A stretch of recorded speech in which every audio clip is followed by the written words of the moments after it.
पिछले एपिसोड में हमने देखा था कि गाओ और मिस्टर जिन जो था वो लिन और प्रिंस के पास आ गया होता है। वहां पर आने के बाद तो वो उनके ऊपर हमला करने लग गया था ताकि उन लोगों को घायल कर दे, और उसके बाद वो मिस्टर जिन लिन के साथ जो भी समझ में आएगा वो उस तरह की हरकत करने की कोशिश करेगा। लिन और प्रिंस और उसका जो एल्डर था वो सभी यहाँ पर फाइट बैक करने की कोशिश करते हैं, लेकिन कुछ खास असर नहीं हो रहा था। वो लोग कमजोर दिखाई दे रहे थे। तो वहीं पर वो जो लड़की थी वो बायतन की काफी ज्यादा हेल्प करती है उसकी कल्टीवेशन इंक्रीज करने में और उसकी मदद करने में, जिससे बातियन काफी ज्यादा खुश हो चुका था। उसके बाद वो मिस्टर जिन और गांव के पास भी आ जाता है ताकि उनको सबक सिखा सके कि उनकी आखिर हिम्मत कैसे हुई लिन के ऊपर हमला करने की। जिसके बाद यहाँ से ये एपिसोड शुरू होता है। तो इस एपिसोड की शुरुआत में बातियान उस एल्डर और मिस्टर जिन से कह रहा था कि दुनिया में कुछ लोग होते हैं जिनका जिंदा रहने से मन ही उड़ गया होता है, उन्हीं में तुम दोनों भी शामिल हो। अच्छा भला मौका था तुम्हारे पास, अपनी जान बचाकर यहाँ से भाग सकते थे, लेकिन देखो तो तुम मुझसे लड़ने के लिए आ गए। अब तो तुम्हें अपनी जान से हाथ धोना ही पड़ेगा।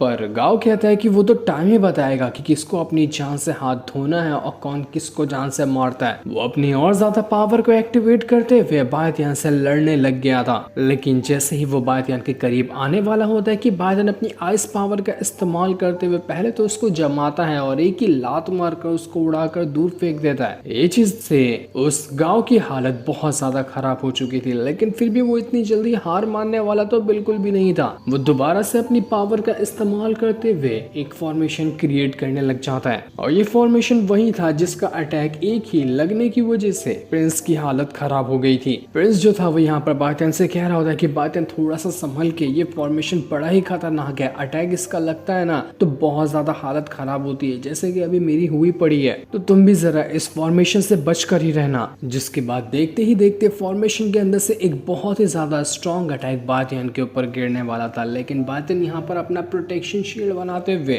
उस अटैक से बड़ी आसानी के साथ बच जाता है और उसको कुछ भी नहीं हुआ था। वेल्डर यहाँ पर अपने फॉर्मेशन को और ज्यादा स्ट्रॉन्ग बनाने की कोशिश कर रहा था ताकि वो फॉर्मेशन बातियन की जान ले ले, लेकिन बातियन यहाँ पर अपने थोड़े से ही अटैक का इस्तेमाल करता है और ऐसा अटैक यहाँ पर फॉर्मेशन के ऊपर कर देता है कि फॉर्मेशन चकनाचूर हो चुका था। और फॉर्मेशन टूटने के बाद उसके अंदर से पावर बाहर निकलते हुए सीधा का सीधा अब गांव के ऊपर ही गिर रही होती है। उसी का फॉर्मेशन उसकी जान लेने के लिए अब उसके पीछे पड़ चुका था। उसको और मिस्टर जिन को यकीन ही नहीं होता कि इतना ज्यादा स्ट्रॉन्ग वाला फॉर्मेशन इस बातियान ने इतनी आसानी से कैसे तोड़ दिया। नहीं, ऐसा नहीं हो सकता, ये फॉर्मेशन तो अच्छे से अच्छा कल्टीवेटर भी नहीं तोड़ पाता है। लेकिन बातियान कहता है कि फॉर्मेशन तो टूट गया, अब तुम दोनों की बारी है, इससे भी बदतर तरीके से मैं तुम दोनों को तोड़ने वाला हूँ। जिसके बाद बातियन अपने आइस और फायर फॉर्मेशन को बनाते हुए अपने विंग्स बाहर निकाल लेता है ताकि दोनों का खेल खत्म कर सके। लेकिन गांव तो यहाँ पर अभी भी रुकने को तैयार नहीं था। वो कहता है कि बातियन तुझे मैं जिंदा नहीं छोड़ूंगा।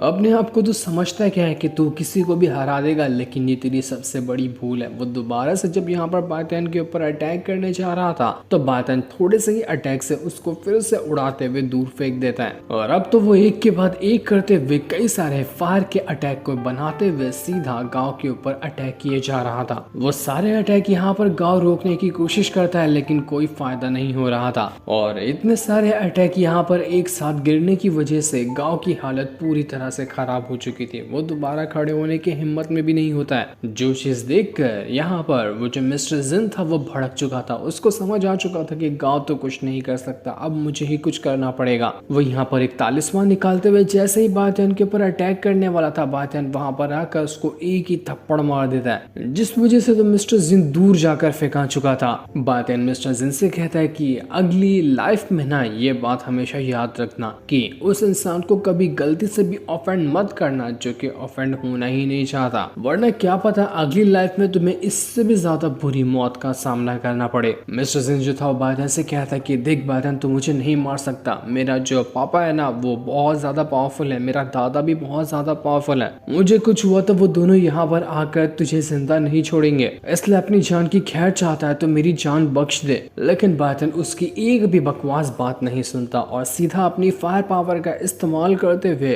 उस मिस्टर जिन को वहीं पर जला कर ही खत्म कर देता है। मिस्टर जिन तो अब यहाँ पर मारा जा चुका था। मिस्टर जिन की मौत से गांव की भी अकल ठिकाने आ चुकी थी। वो बातियन के सामने झुकते हुए कहता है कि देखो बातियन, मुझे माफ कर दो, मुझसे बहुत बड़ी गलती हो गई जब मैंने तुम्हें और तुम्हारे दोस्तों के ऊपर हमला करने की कोशिश की। आगे से ये गलती मुझसे सपने में भी नहीं होगी, तो इसलिए तुम प्लीज मुझे माफ करो। जो तुम मुझसे करने कहोगे मैं वो करने के लिए तैयार हूँ। मैं तुम्हें अपनी सारी चीजें दे दूंगा। लेकिन बातियान उसकी एक नहीं सुनता और उस प्रिंस से कहता है कि इसी ने तुम्हारे पर हमला किया था ना, ये तुम्हारा शिकार है, जाओ इसकी जान ले लो। तो प्रिंस भी यहाँ पर काफी ज्यादा खुश हो चुका था और वो अपना सीधा भाला लिए उस गांव की तरफ बढ़ने लग जाता है। और वो एक ही अपना भाला क्या फेंकता है गांव के ऊपर कि गांव यहाँ पर राख में बदलकर खत्म हो चुका था। उसका भी यहाँ पर खेल खत्म हो जाता है। दोनों के दोनों बदमाश अब यहाँ पर मारे जा चुके थे। सभी यहाँ पर खुश तो होते हैं, लेकिन प्रिंस थोड़ा थोड़ा टेंशन में था। वो कहता है कि उस फॉर्मेशन के अटैक की वजह से मेरा जो कल्टीवेशन कोर है ना वो डैमेज हो चुका है, और जब तक वो ठीक नहीं होता ना तब तक कि मैं अपना आगे का लेवल ब्रेक थ्रू नहीं कर पाऊंगा। मुझे अपना martial emperor run break through करना था, लेकिन अब नहीं लगता कि वो कभी भी जिंदगी में ये हो पाएगा। मेरी किस्मत खराब थी जो इतना खतरनाक अटैक आज मुझे आकर लग गया। लेकिन बातियान उससे कहता है कि टेंशन लेने की कोई जरूरत नहीं, मेरे पास उपाय है। मैं उसका इस्तेमाल करते हुए तुम्हारी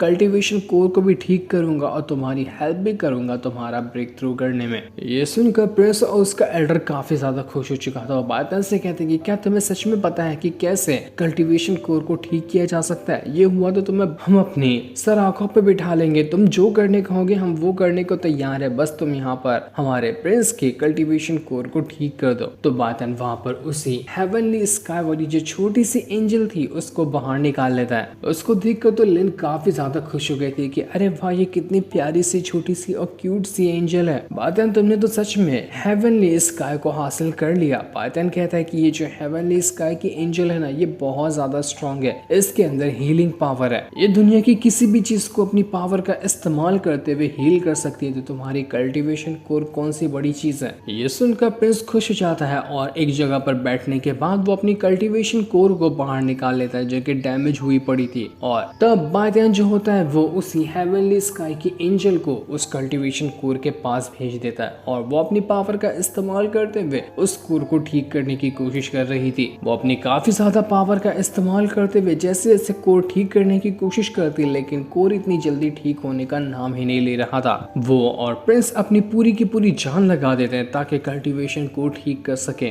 और इतनी देर की मेहनत के बाद थोड़ा थोड़ा यहाँ पर असर होने लग गया था। एक बड़े ही तेज और जोरदार धमाके के साथ वो कल्टीवेशन कोर जो था वो यहाँ पर पूरी तरह से ठीक हो जाता है, जो चीज देखकर तो प्रिंस एकदम ही ज्यादा खुश हो चुका था। और अब उसके अंदर से बहुत भयंकर तरीके की पावर बाहर निकलने लग गई थी। वो कहता है कि अरे वाह, ये तो कमाल हो गया, मेरी कल्टीवेशन कोर ठीक हो गया, मैं अपनी सारी पावर महसूस कर पा रहा हूँ। ये तो कितनी अच्छी बात है, मैंने ये चीज सोचा भी नहीं था। जैसे ही यहाँ पर उस प्रिंस की कल्टीवेशन कोर ठीक हुई थी कि तभी आसपास का जो मौसम होता है वो बिल्कुल पूरी तरह से बदलने लग गया था। यहाँ पर एक थंडर ट्रिब्यूलेशन आ रहा होता है, वही थंडर ट्रिब्यूलेशन जो किसी का भी ब्रेक थ्रू करवाने में हेल्प करता है। कल्टीवेशन को ठीक होने की वजह से अब यहाँ पर प्रिंस का मार्शल एम्परर रेल्म के अंदर ब्रेक थ्रू होने वाला था, तो उसी के लिए यहाँ पर ये फॉर्मेशन आया होता है। सभी लोग एकदम ज्यादा खुश हो जाते हैं कि अरे वाह, अब तो यहाँ पर प्रिंस अपना ब्रेक थ्रू कर लेंगे। ये तो कितनी अच्छी बात है, प्रिंस का सपना पूरा हो जाएगा, वो भी बातियान की ही वजह से। जिसके बाद देखते ही देखते थंडर ट्रिब्यूलेशन के अंदर से बहुत ज्यादा बिजलियां गिरती हैं और वो सारी की सारी बिजलियां अब सीधा प्रिंस के ऊपर जा रही थी, जो उसकी हालत खराब करने की कोशिश कर रही होती है। क्योंकि ब्रेक थ्रू करना वो इतना ज्यादा इजी प्रोसेस तो नहीं है, बहुत ज्यादा तकलीफों को झेलना पड़ता है, उसके बाद ही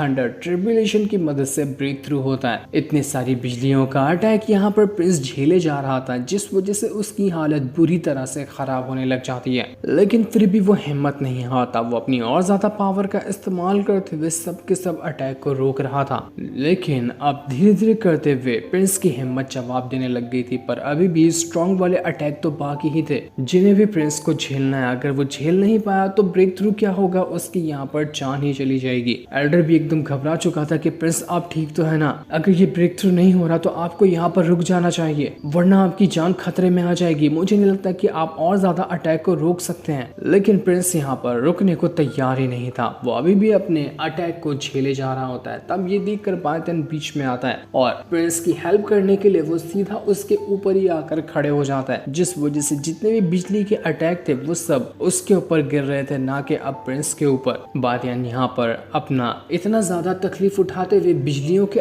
अटैक को खुद पर तो झेल रहा था, लेकिन जितना भी असर होता है वो सबको सीधा का सीधा प्रिंस के अंदर ट्रांसफर करते जा रहा होता है ताकि ये असर उसको ब्रेक थ्रू करने में हेल्प कर सके। ये चीज देखकर प्रिंस बड़ा खुश होता है। वो अपनी और ज्यादा पावर को अब यहाँ पर एक्टिवेट करने लग गया था ताकि वो अपना ब्रेक थ्रू कर सके। उसके पास इतनी पावर आ चुकी थी कि वो अपना ब्रेक थ्रू कर जाएगा, और जैसा सभी ने सोचा था वो चीज यहाँ पर हो भी जाती है। थोड़े ही टाइम के अंदर प्रिंस ने अपना मार्शल एम्परर रैन ब्रेक थ्रू कर लिया था, जिस वजह से वो बहुत ज्यादा खुश हो जाता है। और जैसे ही यहाँ पर प्रिंस का मार्शल एम्परर रैन ब्रेक थ्रू हुआ था कि वहाँ का सारा मौसम ठीक हो जाता है। थंडर ट्रिब्यूलेशन भी अब वहाँ से जा चुका था। ये चीज देखकर सारे के सारे लोगों की खुशी का ठिकाना नहीं रहता कि प्रिंस ने आखिरकार अपना ब्रेक थ्रू कर लिया, वो भी बातियान की हेल्प की मदद से। ये तो बहुत ही ज्यादा अच्छी बात है। प्रिंस भी यहाँ पर काफी ज्यादा खुश हो चुका था। वो बातियान का शुक्रिया करता है कि बातियान तुम्हारा बहुत बहुत शुक्रिया, आज तुम यहाँ पर नहीं आए होते ना तो न जाने मेरे साथ क्या हो जाता, शायद मैं यहाँ पर मारा ही जाता, लेकिन तुम्हारी वजह से मेरी जान बची और मैंने अपना ब्रेक थ्रू किया। ये एहसान मैं तुम्हारा कभी नहीं भूलूंगा। जिंदगी में किसी भी चीज की तुम्हें अगर जरूरत पड़े ना तो मुझे कहना, मैं तुम्हारी मदद करने के लिए तैयार हूँ। अब चाहे वो चीज कितनी भी ज्यादा मुश्किल क्यों ना हो, मुझे उससे कोई फर्क नहीं पड़ता। बातियान कहता है कि अरे नहीं, इतनी ज्यादा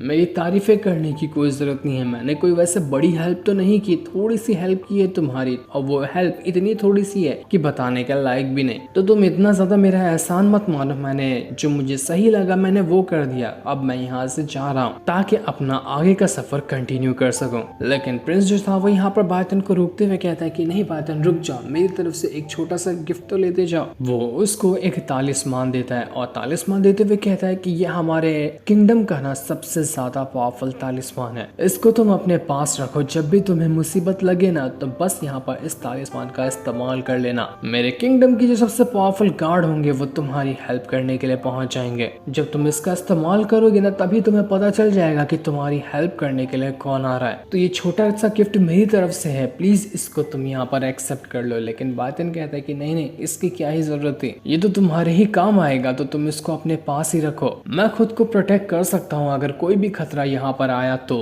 लेकिन जबरदस्ती वो जो प्रिंस था बातियान को वो तालिस्मान थमाते हुए कहता है कि बस बहुत हो गया, ज्यादा नाटक करने की जरूरत नहीं है। मैंने कहा ना तुम इसको अपने पास रखो तो उसको अपने पास ही रखो। तो ये सुनकर बातियान जो था वो यहाँ पर प्रिंस से कहता है कि तुम्हारा बहुत बहुत शुक्रिया जो तुमने मुझे ये तालिस्मान दिया। तभी बातियान के पास जो वो एक बॉल था जिसकी मदद से वो रांझी से बात कर सकता है, तो वो अचानक से चमकने लग जाता है। उसके अंदर से रांझी की आवाज आ रही थी कि बातियान जल्दी से यहाँ पर आ जाओ, मैं बहुत ही बड़ी मुसीबत में फंस चुकी हूँ, मुझे तुम्हारी जरूरत है, तो तुम्हें जल्दी से यहाँ पर आना होगा। अगर आप लोग भूल चुके हैं कि रांझी कौन है, तो रांझी वही थी जिसके साथ बातियान की काफी टाइम पहले ही शादी होने वाली थी, लेकिन बातियान ने इसके लिए मना कर दिया था। तो वही यहाँ पर मदद के लिए बातियान को बुला रही होती है। ये चीज देखकर बातियान जो था वो यहाँ पर प्रिंस और उसके एल्डर से कहता है कि इस माउंटेन पे आने का जो भी मेरा काम था वो पूरा हो चुका है, तो अब मैं यहाँ से जा रहा हूँ। तुम दोनों से मिलकर मुझे बहुत ज्यादा अच्छा लगा। उम्मीद है कि फ्यूचर में हम दोनों की मुलाकात दोबारा कभी फिर से होगी। इतना कहने के बाद बातियान जो था वो लिन के साथ यहाँ से वापस से महल की ओर निकल जाता है ताकि रांझी से मिल सके। जो सीन दिखाते ही ये एपिसोड यहीं पर एंड हो जाता है।